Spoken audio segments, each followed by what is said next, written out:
Terletak di kawasan Old City Istanbul, Istana Topkapı berada satu kompleks dengan Masjid Sultan Ahmet atau Blue Mosque dan juga Hagia Sophia. Memasuki istana ini berarti kita membuka kembali lembah sejarah Kesultanan Turki. Tiket masuknya seharga 40 lira atau jika dirupiahkan sekitar Rp180.000. Kalau mau ke Istana Topkapı, jangan hari Selasa ya, karena istana ini tutup setiap hari Selasa. Selain menyimpan relikui Nabi Muhammad SAW, Museum Topkapı juga menyimpan relikui milik Nabi Ibrahim alaihi salam, Nabi Daud alaihi salam, Nabi Yahya alaihi salam, Nabi Musa alaihi salam, Nabi Yusuf alaihi salam, serta barang-barang peninggalan penting lainnya milik para sahabat dan putri Nabi Fatimah Az-Zahra.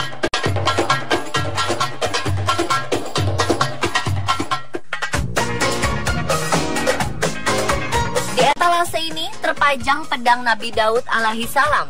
Pedang beliau diperlihatkan di depan foto Menara Daud. Panjang pedangnya 101 cm dengan berat mencapai 2 kg 986 gram. Cukup besar dan berat. Pegangannya berlapis kulit, disepuh dengan bintik-bintik perak. Dikisahkan Nabi Daud memenggal kepala Jalut dengan pedang ini. Di sebelahnya terpampang papan tembaga yang menceritakan kisah pemenggalan kepala Jalut oleh Nabi Daud alaihi salam pada sebuah pertempuran.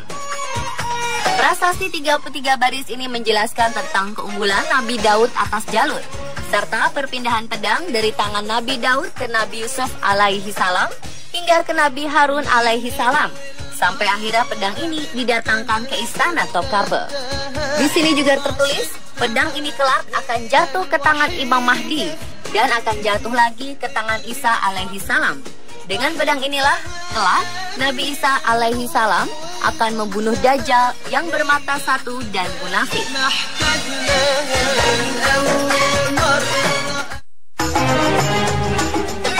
Etalase berikutnya memperlihatkan tongkat Nabi Musa alaihi salam. Tongkat ini adalah hadiah dari sang mertua, Nabi Syuaib alaihi salam.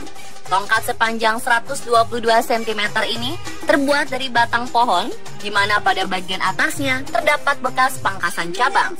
Disebutkan tongkat Nabi Musa alaihi salam dapat menunjukkan dua mukjizat. Pertama, tongkat ini bisa berubah menjadi ular naga besar guna melawan para ahli sihir Fir'aun dan menghabisi ular-ular kecil para penyihirnya.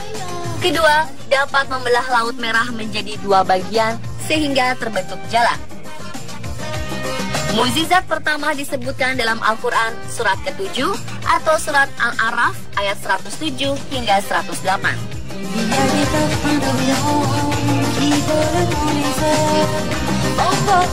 Sedangkan untuk mukjizat kedua disebutkan dalam surat 26 atau surat Asy-Syu'ara ayat 63 hingga 66.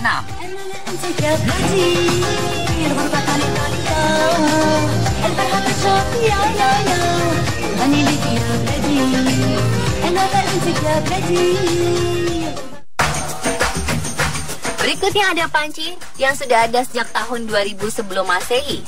Panci ini dipercaya sebagai panci milik Nabi Ibrahim alaihi salam. Tinggi panci 12 cm dan berdiameter 22 cm. Di sebelahnya terdapat sorban milik Nabi Yusuf alaihi salam. Sorban ini tercatat dalam sejarah pada tahun 1450 sebelum Masehi. Sorbannya berwarna dasar coklat ludru dengan bagian dalamnya terbuat dari katun berwarna biru, sedangkan bagian luarnya dibalut kain putih bersih. Seiring penaklukan Mesir oleh Yawuz Sultan Selim, sorban ini dibawa ke Museum Topkapı bersama benda-benda bersejarah lainnya. Setelah penaklukan, Yawuz Sultan Selim mengenakan sorban ini. Dikisahkan pula bahwa pada abad 17 dan 18, beberapa Sultan Utsmani mengenakan sorban Nabi Yusuf alaihi salam dalam upacara pengukuhan tahta. Di etalase yang sama tersimpan bagian tubuh Nabi Yahya alaihi salam. Pertama adalah bagian tulang tengkorak Nabi Yahya alaihi salam. Potongan tengkorak kepala Nabi Yahya alaihi salam ini diletakkan di atas piringan emas. Di sekitarnya berhiaskan batu-batuan permata nan berharga. Pada 1790, Fatih Sultan Mehmed membawa tengkorak kepala ini ke Museum Topkapi. Di depannya terdapat tangan Nabi Yahya alaihi salam yang telah dimumifikasikan dan dilapisi emas sesuai dengan bentuk tangan. Pada bagian depannya sengaja dibuat lubang kecil agar terlihat dari luar. Pada bagian jari telunjuk terdapat tanda bertuliskan kekasih Allah. Sedangkan pada pergelangan tangan bertuliskan tanda ini adalah tangan pembaptis.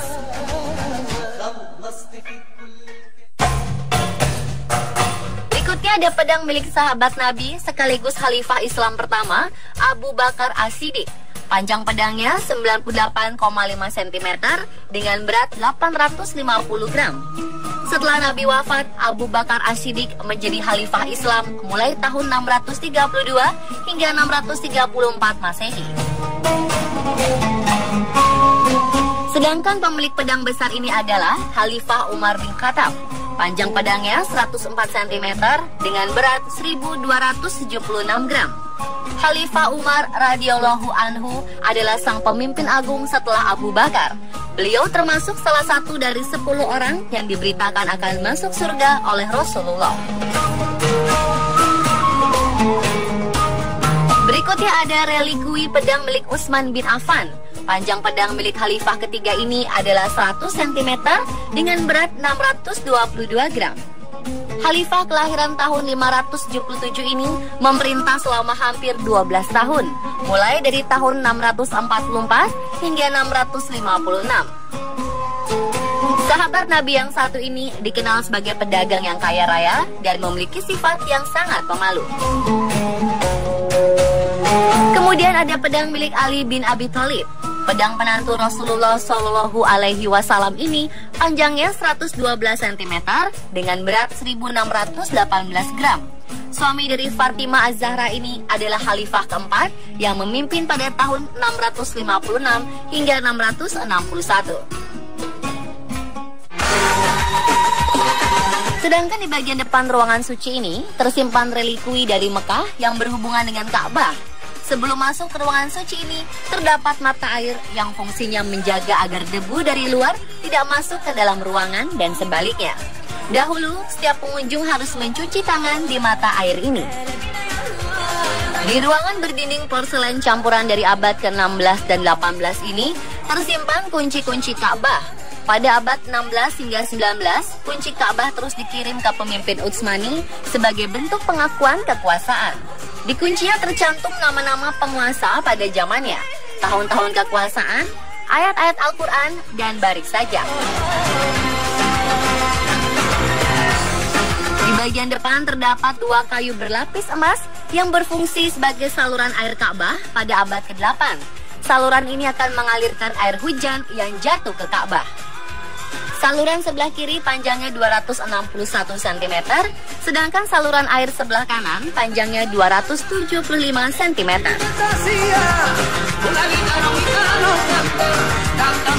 Di salah satu sudut ruangan tersimpan relikui lapisan penutup batu Hajar Aswad. Lapisan ini memiliki berat 14,6 kg berlapiskan emas. Di sebelah kanan terdapat daun pintu Ka'bah. Sedangkan di bagian tengah terdapat maket Ka'bah yang di dasarnya beralaskan pasir yang didatangkan langsung dari Mekah. Di etalase ini terpajang pedang milik Khalid bin Walid. Panjang pedangnya 91 cm dengan berat 772 gram. Bagian ujung pedangnya melengkung. Di bagian pegangannya tertulis, ini adalah pedang milik Khalid bin Walid, sang komandan perang berjuluk Pedang Allah yang terhunus. Dikisahkan dalam sebuah pertempuran amat sengit bertajuk Pertempuran Mu'tah, beliau sampai memakai 9 pedang, di mana kesemuanya patah dalam pertempuran tersebut.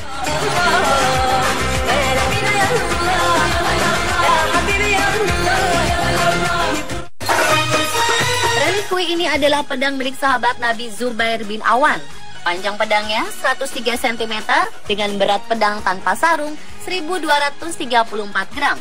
Pedangnya lurus, dengan bagian ujungnya terdapat 2 titik perak. Beliau anak dari Bibi Rasul, Safiyah. Zubair bin Awan termasuk golongan orang yang pertama kali masuk Islam.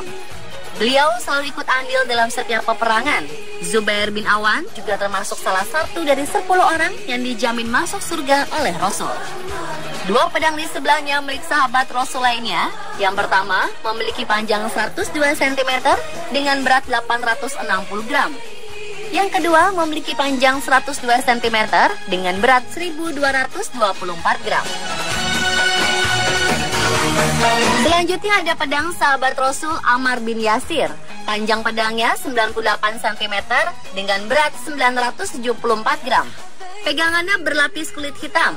Ammar beserta kedua orang tuanya termasuk orang yang dijamin masuk surga. Ammar termasuk 30 orang pertama yang masuk Islam. Pedang besar sepanjang 140 cm dengan berat 2854 gram ini adalah milik sahabat Rasul Ja'far bin Abi Thalib atau Ja'far al-Tayyar. Pegangannya terbuat dari kayu berlapis kulit hitam. Dengan bagian dekat pegangannya ada tanda ukiran naga dan burung dari emas dan perak. Rasul kerap memanggilnya Ja'far, yang berarti bapak orang-orang miskin. Lantaran beliau selalu menolong dan membantu orang miskin dengan seluruh uang yang dimilikinya. Relikui terakhir adalah jubah milik putri kesayangan Nabi, Fatimah Az-Zahra. Jubahnya sangat sederhana, seperti kisah hidupnya, di mana beliau adalah perempuan pemilik sifat rendah hati. Selama berada di ruangan suci ini, para hafiz terbaik pilihan Departemen Agama Turki akan terus membacakan Al-Quran secara langsung. Suasana menjadi semakin syahdu dan kita semakin dibuat rindu kepada Rasul.